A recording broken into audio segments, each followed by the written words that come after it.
Netanyahu aborda o terrorismo e os esforços humanitários de Israel. O primeiro-ministro Netanyahu condena o terrorismo e discute os esforços de ajuda de Israel. Last night in Washington, something horrific happened. A brutal terrorist shot in cold blood a young, beautiful couple, Yarona Shinsky and Sarah Milgrom. Yarona just bought an engagement ring for Sarah.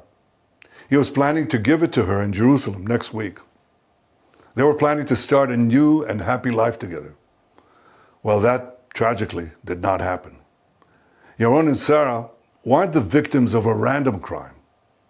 The terrorist who cruelly gunned them down did so for one reason and one reason alone. He wanted to kill Jews. And as he was taken away, he chanted, "Free Palestine." This is exactly the same chant we heard on October 7th. On that day, thousands of terrorists stormed into Israel from Gaza. They beheaded men, they raped women, they burned babies alive, they butchered 1,200 innocent people and took 251 innocent people hostage to the dungeons of Gaza. A short time afterwards, Chancellor Scholz of Germany visited Israel. And after he saw the horrors, he said to me, "These Hamas terrorists are exactly like the Nazis." He was right.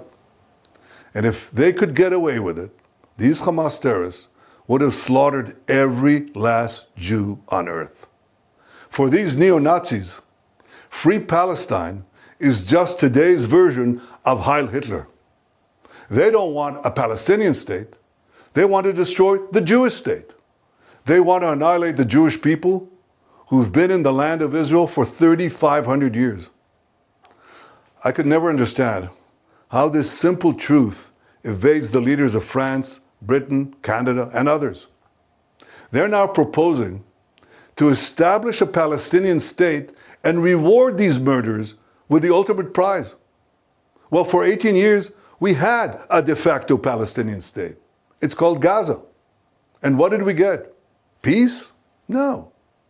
We got the most savage slaughter of Jews since the Holocaust. You won't be surprised to learn that Hamas thanked President Macron and Prime Ministers Starmer and Carney for demanding that Israel end its war in Gaza immediately.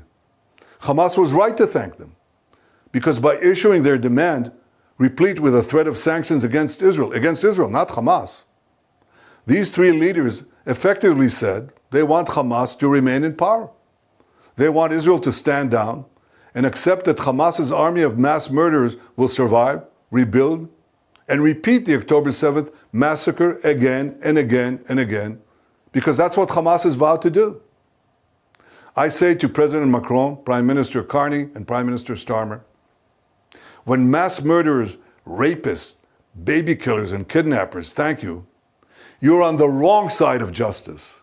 You're on the wrong side of humanity. And you're on the wrong side of history. Now, these leaders may think that they're advancing peace. They're not. They're emboldening Hamas to continue fighting forever. And they give them hope to establish a second Palestinian state, from which Hamas will again seek to destroy the Jewish state. And mind you, it's not going to be a state free of Hamas. When you establish a Palestinian state, we've seen it. The radicals take over. Iran sends them in and they take over. So don't give us this talk. It'll be a peaceful Palestinian state. It won't be. But the hypocrisy doesn't stop there. These and other leaders have bought into Hamas's propaganda that says Israel is starving Palestinian children. And not only is Hamas putting out this lie, a few days ago, a top UN official said that 14,000 Palestinian babies would die in 48 hours. You see, many international institutions are complicit in spreading this lie. The press repeats it, the mob believed it, and a young couple is then brutally gunned down in Washington. So here are the facts. Since October 7th, Israel has sent 92,000 aid trucks into Gaza. That's right, 92,000 aid trucks. That includes 1.8 million tons of aid. 1.8 million tons of aid. More than enough food to feed everyone in Gaza. Yet as we had let the aid come in, Hamas stole it. They took a huge chunk for themselves. The rest they sold at exorbitant prices to the Palestinian population. And then they used the money they stole to recruit new terrorists to continue their war against Israel. Our goal from the start was to get food to Palestinian civilians, not to Palestinian terrorists. So we consulted with our American allies. What do we do to prevent Hamas from looting the aid? Well, together we devised a mechanism to achieve this goal. American companies will distribute the food directly to Palestinian families. They'll do so in safe zone secured by our military. And this will allow us to complete our goal of destroying Hamas while enabling aid to reach the civilian population.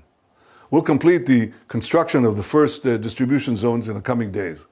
Ultimately, we intend to have large safe zones in the south of Gaza, and the Palestinian population will move there for their own safety while we conduct combat in other zones and receive humanitarian aid there without Hamas interference.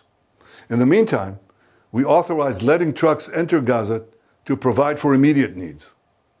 Yesterday, I think more than 100 trucks went in. More will come in today. I tell you this, no army in the world has ever gone to such lengths to provide aid to the civilian population in the midst of intense combat. And Hamas, of course, opposes this. It shoots Palestinian civilians who want to leave for safe zones, and it shoots Palestinian civilians who want to prevent Hamas terrorists from looting the aid trucks intended for them. As for the hostages, we'll do every effort to secure them. I'm ready for a temporary ceasefire to get more out, but we demand, and you should demand, that all of our hostages be released, and released immediately. And so should every civilized country demand this. We're in an intense seven-front war that was launched against us by Iran and its proxies. Sometimes in war, accidents happen. One such incident happened the other day in Jenin, and thankfully no one was hurt. Our military has expressed its regret over the event because we don't target civilians or diplomats. We target terrorists. Exactly the opposite of Hamas. They target civilians, ours, and they hide behind civilians, theirs. They use them as human shields. That's a double war crime. But I don't hear that coming from any one of those countries that criticize Israel. For those who say that Israel stands alone, I say we're not alone. Justice stands with us. The truth stands with us. History stands with us. And so do countless people around the world who can tell the difference between right and wrong, between good and evil. I want to thank all of them. And I especially want to thank President Trump and the American people for their forthright stand with Israel and with the Jewish people. Together we stand, together we'll triumph, and we'll see the victory of civilization over barbarism.